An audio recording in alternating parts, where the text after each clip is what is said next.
Hello everyone, আসসালামু আলাইকুম। সবাই কেমন আছেন? এই যে আজকে আমাদের নোয়াটার হাট থেকে একটি বতক কিনে এনেছে। তো আজকে আমরা বতকটা পরিষ্কার করব, আর এর সাথে সাথে পেঁয়াজগুলো ছেলে নিচ্ছি। তো আজকে হাটের দিন অনেকগুলো পেঁয়াজ লাগবে, তো সকাল থেকে আমরা কোটা বাছা করছি পেঁয়াজগুলো।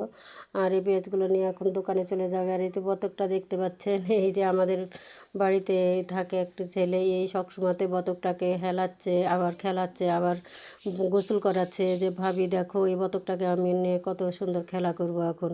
এই বতকটা নিয়ে অনেকক্ষণ ওই তামাশা করছে, বতককে কী করাচ্ছে না করাচ্ছে কোনো ঠিক নাই, হাসাচ্ছে আমাদেরকে যে দেখো বতক পানিতে হেসে বেড়াচ্ছে, ভাসছে, আবার উল্টা হয়ে বেরিয়ে বেড়াচ্ছে, এরকম মানে নানা রকমের কি দাবি করছে এই বতকটা নিয়ে।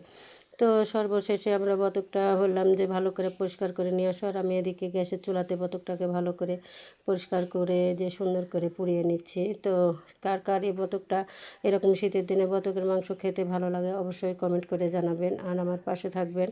আর বতকটা যখন নিয়ে আসলাম কোটার জন্য, তো দেখছি তার পেটে অনেকগুলো ডিম আছে। তো বতকটা আমি এদিকে কুটে বেছে পরিষ্কার করে সব কিছু ঠিকঠাক করে নিলাম। তো আমাদের পাশে থাকবেন। আর দিন শেষে কী বলবো, আর অনেক কাজের ব্যস্ততার মধ্যে আমাদের সময় চলে যায়।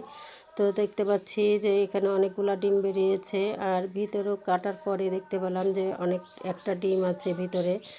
যে দেখতে পাচ্ছেন যে তার ভিতরে দেখতে পাচ্ছি একটা ডিম আছে। তো সবাই আমার জন্য দোয়া করবেন, আমার পাশে থাকবেন, আর আমার ভিডিওটা ভালো লাগলে অবশ্যই সবাই কমেন্ট শেয়ার করে দিবেন। আল্লাহ হাফেজ।